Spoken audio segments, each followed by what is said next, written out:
بسم الله الرحمن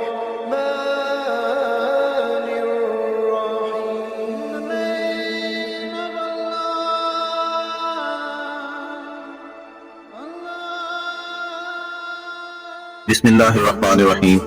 شروع اللہ کے نام سے جو بڑا مہربان اور نہایت رحم والا ہے. امام الفقہا حضرت معاذ بن جبل رضی اللہ تعالی عنہ کا شمار ان جلیل القدر صحابہ کرام میں ہوتا ہے جو اپنے زمانے میں عظیم المرتب مجتہد و فقیہ تھے. آپ رضی اللہ تعالی عنہ کا اسم گرامی معاذ بن جبل بن عمرو ہے اور کنیت ابو عبد الرحمن ہے. امام الفقہا کے لقب سے معروف ہیں. آپ رضی اللہ تعالی عنہ کا تعلق مدینہ منورہ سے تھا. آپ رضی اللہ تعالی عنہ سے 751 مرویات ہیں.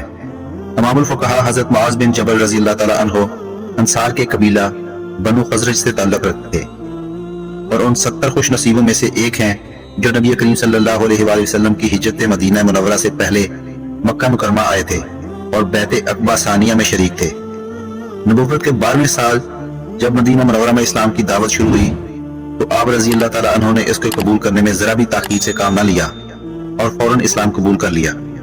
مدینہ منورہ میں نبی کریم صلی اللہ علیہ وآلہ وسلم نے مہاجرین اور انصار کے درمیان جو عام بھائی چارہ کرایا تھا اس کے تحت حضرت معاذ بن جبل رضی اللہ تعالی عنہ کا بھائی چارہ حضرت عبداللہ بن مسعود رضی اللہ تعالی عنہ سے قائم ہوا.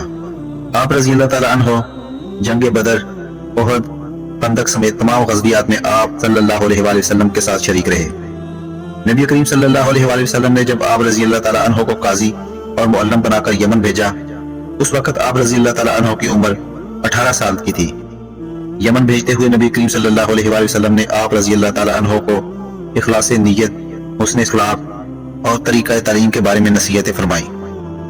حضرت معاذ بن جبل رضی اللہ تعالی عنہ کو اللہ تعالیٰ نے علم کی گہرائی عطا کی تھی. آپ رضی اللہ تعالی عنہ نے زندگی بھر اللہ تعالیٰ کے احکامات کی بجا آوری اور تاجدار ختم نبوت صلی اللہ علیہ وآلہ وسلم سے عشق و محبت اور سنت مصطفیٰ صلی اللہ علیہ وآلہ وسلم کی پیروی میں کوئی کوتاہی نہ کی. آپ رضی اللہ تعالی عنہ خوبصورت، خوش اخلاق، کشادہ دست، کریم النفس اور بہت سخی تھے. قبول اسلام کے بعد اپنی ساری زندگی تبلیغ اسلام، تبلیغ قرآن اور شرک کے خاتمے کے لیے وقف کر دی. دین کے مسائل سیکھنے اور قرآنی علوم پڑھنے لگ گئے. مسائل دین سیکھتے سیکھتے اس مقام پر پہنچ گئے کہ نبی کریم صلی اللہ علیہ وآلہ وسلم نے آپ رضی اللہ تعالی عنہ کو یہ بشارت دی: میری امت میں سب سے زیادہ حلال و حرام سے واقف معاذ بن جبل ہیں. حضرت ابو بکر صدیق رضی اللہ تعالی عنہ اور حضرت عمر فاروق رضی اللہ تعالی عنہ کے عہد خلافت میں فتویٰ دینے کی اہم ذمہ داری آپ رضی اللہ تعالی عنہ کے سپرد تھی. حضرت عمر فاروق رضی اللہ تعالی عنہ نے ایک مرتبہ خطبے میں لوگوں کو مخاطب کرتے ہوئے ارشاد فرمایا: جس شخص کو کوئی فقہی مسئلہ درپیش ہو تو وہ معاذ بن جبل رضی اللہ تعالی عنہ سے پوچھ لیا کرے. لوگ جوک در جوک حضرت معاذ بن جبل رضی اللہ تعالی عنہ سے مسائل پوچھا کرتے تھے.